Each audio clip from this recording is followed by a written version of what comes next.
Well, thank you very much indeed for that very warm welcome. Slightly less welcome reference to England's exit from the World Cup.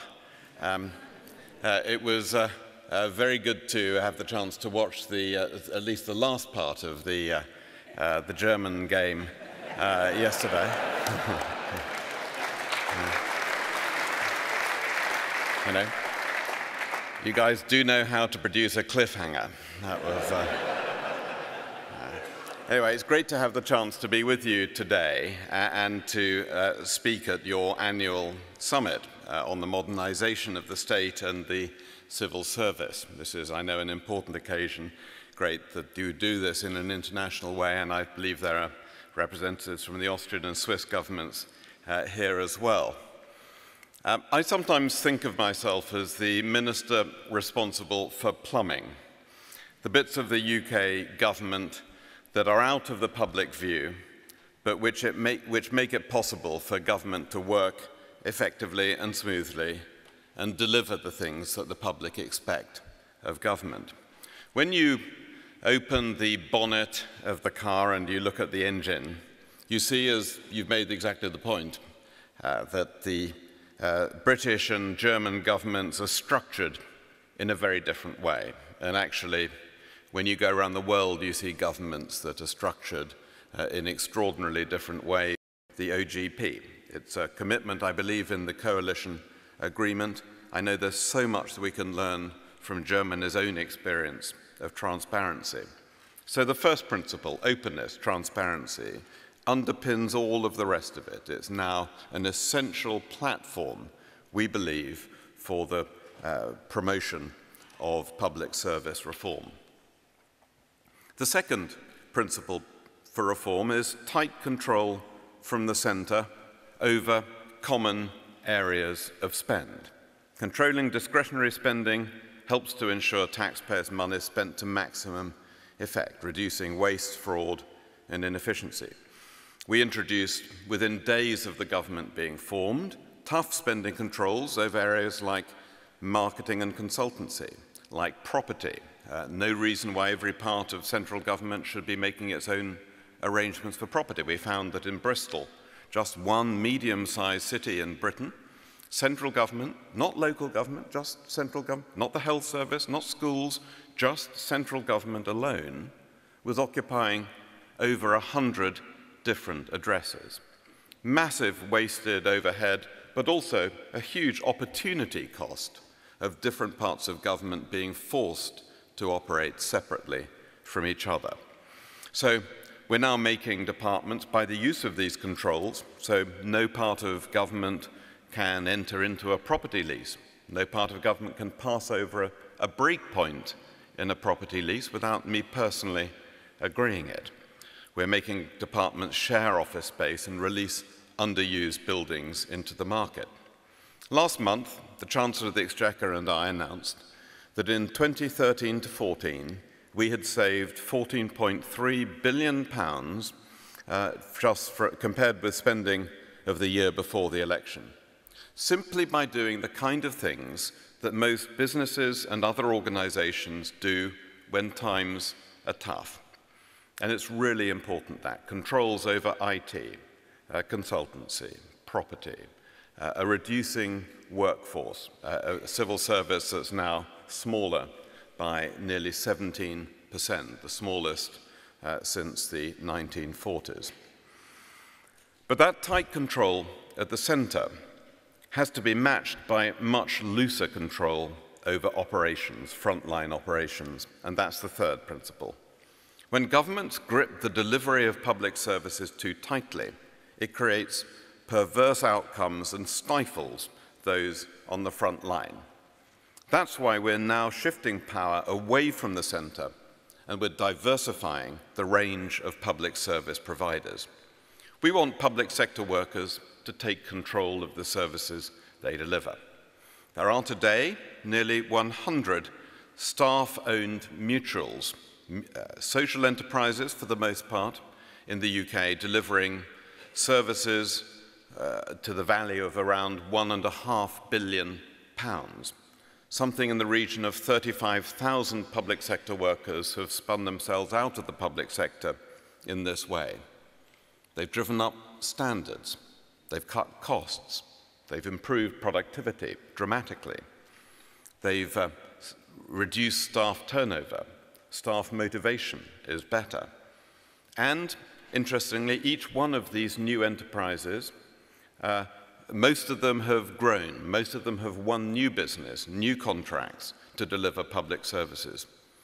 Mutuals free public sector staff to do their jobs as they know best, allowing them to invest their energy and their creativity to make things happen.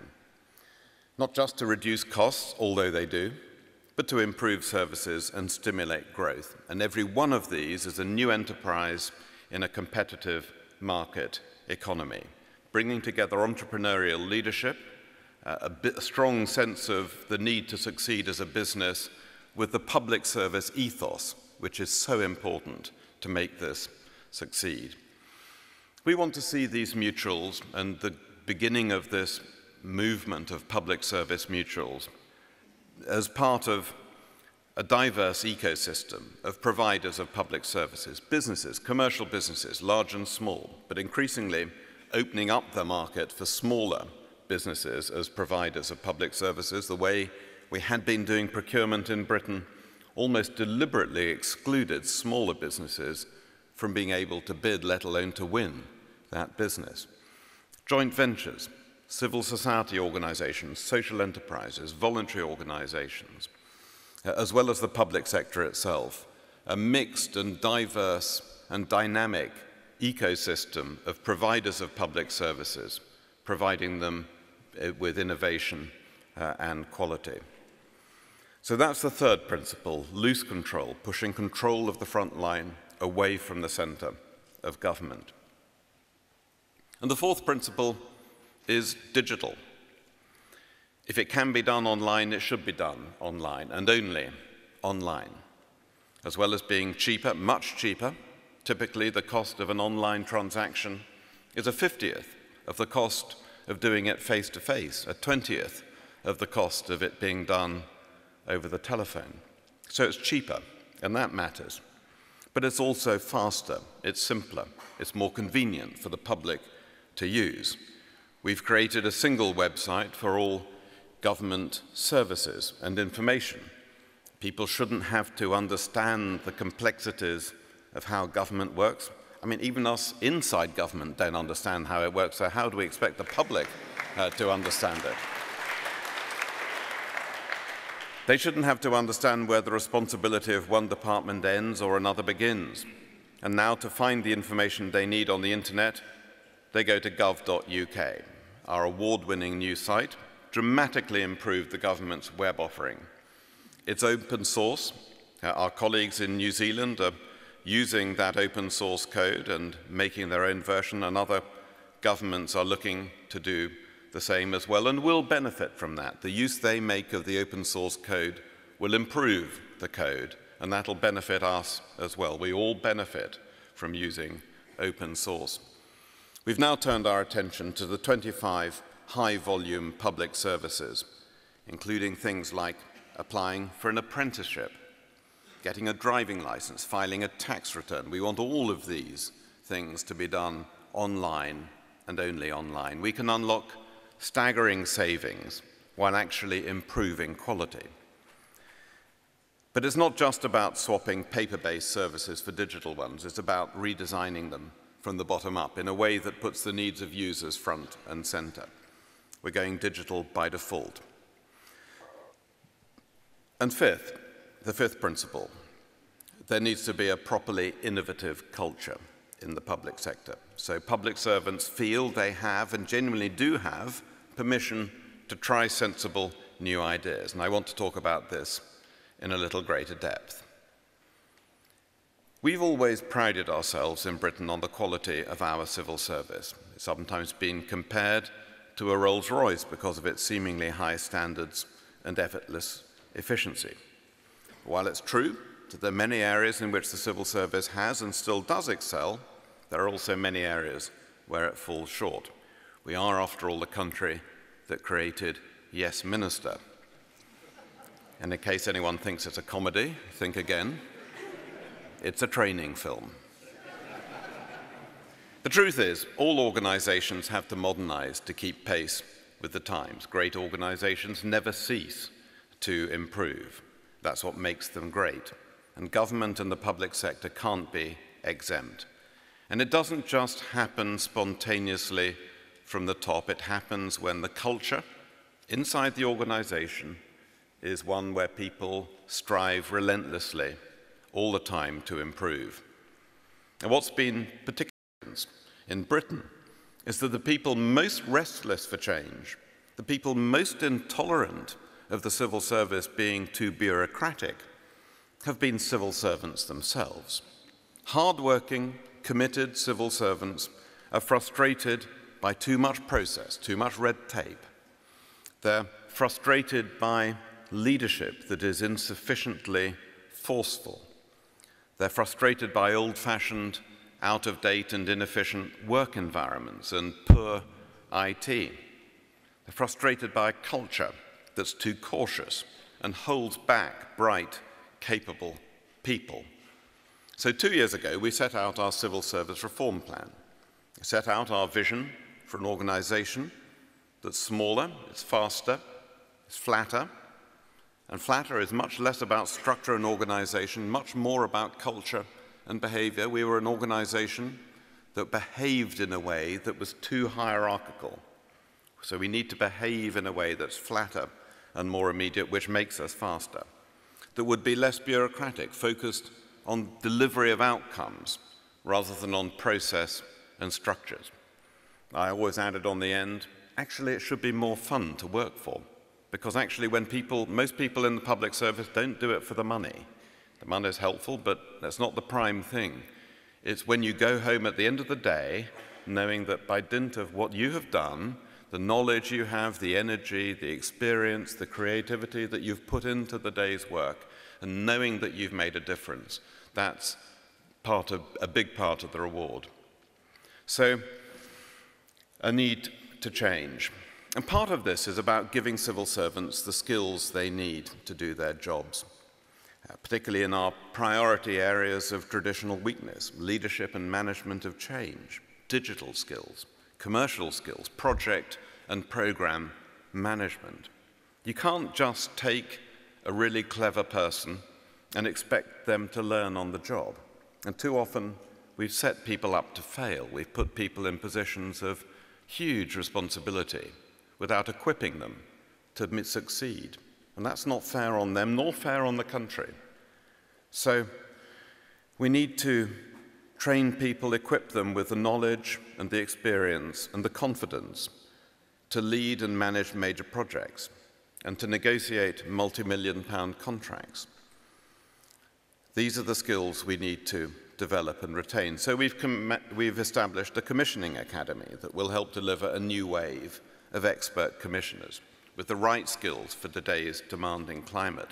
We've set up a major projects leadership academy in partnership with Oxford University's Said Business School to train officials to provide effective leadership for multi-billion-pound complex projects. But aside from skills, the most important thing we can do is to try to create the right kind of culture. And that's almost the most difficult thing there is to do. When you go to Silicon Valley, you visit a company like Facebook, what you see all over the walls is, a particular Facebook, the mantra which says, move fast, break things. Well, that has to have some limits to it, clearly. But it's the approach of fail fast that you see at Google. Try new things all the time, try new things. If they don't work, stop doing them. And make sure the organization learns from them. How often in the public sector do we carry on doing things after it's clear that they're not working, in the hope that we'll move on by the time anyone finds out that it's not working? And we know that the best organizations are the ones that learn more from the things that are tried that don't work than they do from the things which are tried that do work. And it's a hard lesson, but it's so important. An organization where nothing ever goes wrong is one where new things aren't being tried. And that's how you get flat productivity and no progress. So that culture, it's an incredibly difficult thing in the world that we all move in and work in, which is subject all the time to scrutiny and examination.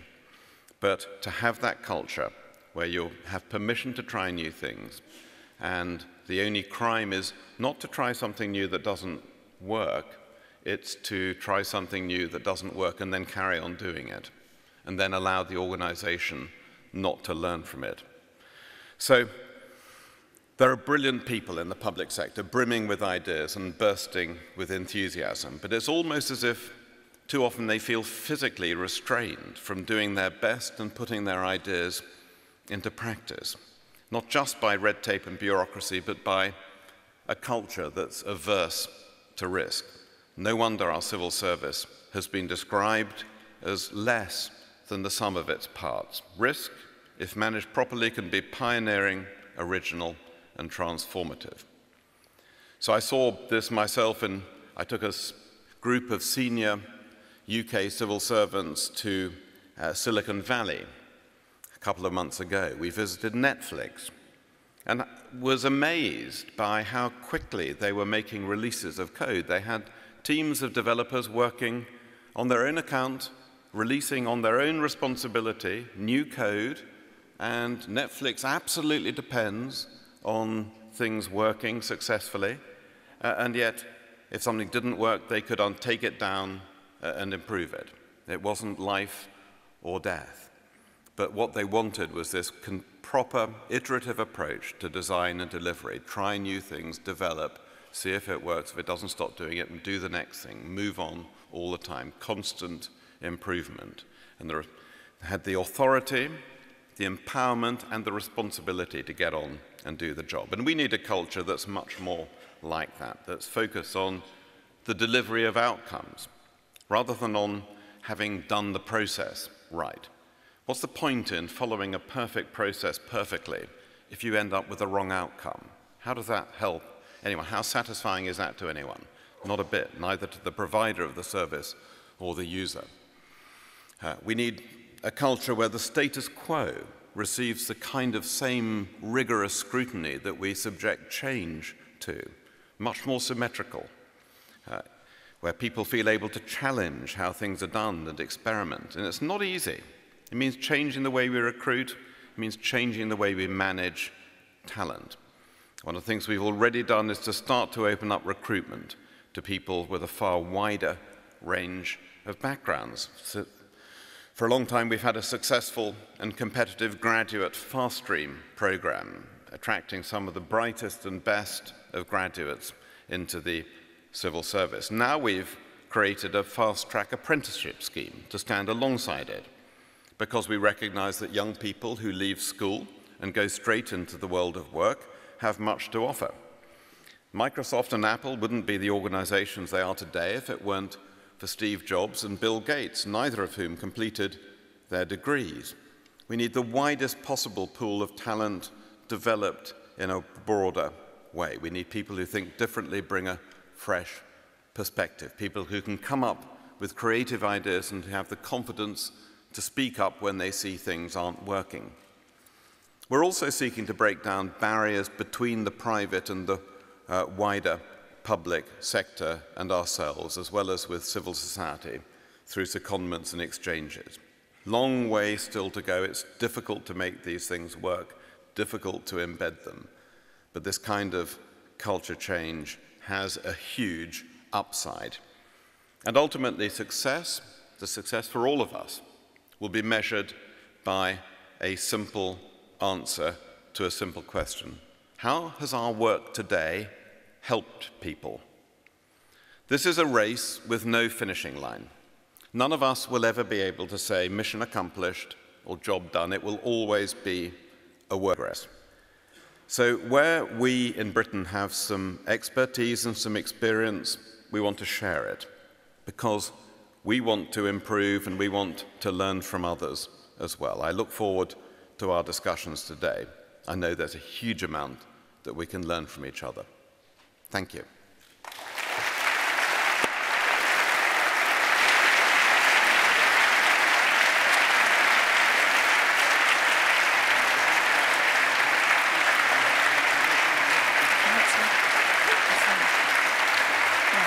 Thanks a lot, Mr. Maude. Thank you. I may ask you 2 or 3 questions now, okay? Thanks a lot, Mr. Maude. May I ask you, even if the time is now running a little bit, 2 or 3 questions. If you use your in-ear, I could do it in German or I could do it in English, whatever you like. I think the translator will be better than me. Sie haben gesagt, Sie sind responsible of plumbing, das heißt, das klingt nach harter Arbeit, hard work und viel Disziplin. Ich sag mal so, das ist was, darauf sprechen Deutsche unheimlich an. Damit können Sie was anfangen. Kann es sein, dass wir nicht so sehr einen Mangel an Strategie oder an Agenda haben, sondern dass wir eher einen Mangel in der Umsetzung der Verwaltungsreform und der digitalen Agenda haben und dass das ganz viel damit zu tun hat, dass vielleicht die Wahrnehmung auch in der Verwaltung selber der Beschäftigten dort noch nicht so wirklich vorhanden ist, dass da im Prinzip die Motivation auch ein Stück weit vielleicht angeschoben werden müsste. Ist das eher das Grundproblem? Nicht a lack of strategy, but a lack of awareness and motivation? Well, I think the question is, how do you make this... Use the microphone. Sorry, I need to use this. How do we make this self-sustaining and self-propelling? And it will always need leadership. These things don't happen spontaneously. It's too easy to default back into the comfort zone of doing things the way we're all used to. But it's deeply unsatisfying for people. That's why you need constantly to strain for an organizational culture where people feel they're entitled to drive things on themselves. And it's difficult to do. No one should have any illusion about that. So you have to, you can't let up. You have to continue. Yeah. Let's talk a little bit about the European Union and the civil service within the European Union. The debt crisis has shown that financial risks were partly hidden. It has shown, or it has indicated that we perhaps need a reform of the public sector accounting, and this should be considered as well. There are efforts, EPSAS is the acronym for that, which would be, I think, the prerequisite of a real fiscal union. Do you agree with that? Or do you say, well, we don't need that anymore? I mean, I think we need reform, absolutely.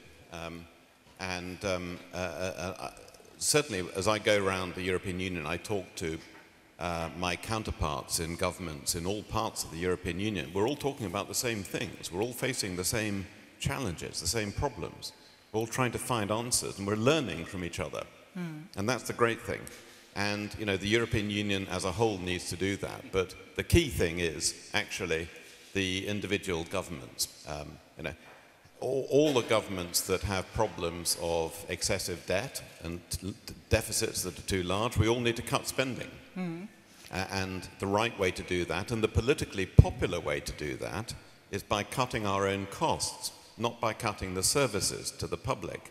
And it's the tougher thing to do.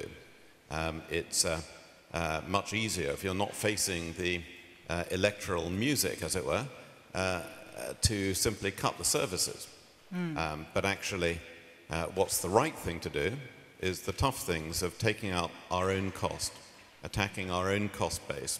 And that's what we need to do, because actually in Britain, we ended up with an economy that was out of balance. We had a public sector, a state that was too big, and a private sector that was too small. But in the 4 years since May 2010, we've seen a reduction in the public sector workforce of some 500,000 jobs, but an increase in private sector employment of some 2 million. What we want across the European Union is more private sector jobs, competitive businesses, building jobs competitive in this increasingly challenging world, a globalized world, where we're facing competition from countries and economies that have a lower cost base than we do, and we need to get that right. And part of that is having public sector and public service reform. that doesn't impose on the businesses that we're hoping will be competitive in the world, the burden of carrying a state that's too heavy and too costly. Ja, Herr Maude hat also gesagt, dass die Kosteneffizienz, die Kostenkontrolle ganz, ganz wichtig ist, um auch im internationalen Wettbewerb weiter als Länder bestehen zu können und dass wir einfach unheimlich viel innerhalb der Europäischen Union voneinander lernen sollen und lernen müssen. Das ist eine klare Aussage. Last questions, which I may ask. You know, Mr. Maude, I love the British. Do you know that? Because I have one at home myself. On a daily basis. Ich habe ein Prachtexemplar auch zu Hause und insofern I may ask you the questions. Will Great Britain have the euro in 2025? Or will Britain have left the European Union by then? Okay, good questions and topical. Yeah. Very topical. Britain will not, I believe, have joined the euro in 2025. I think it was a wise decision we made not to join.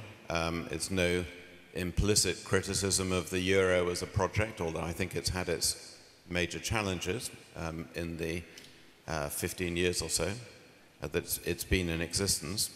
But Britain has an economy that is more aligned with globally than many of the Eurozone countries. So I think we would have found it even more difficult than some countries, some economies that did join the euro.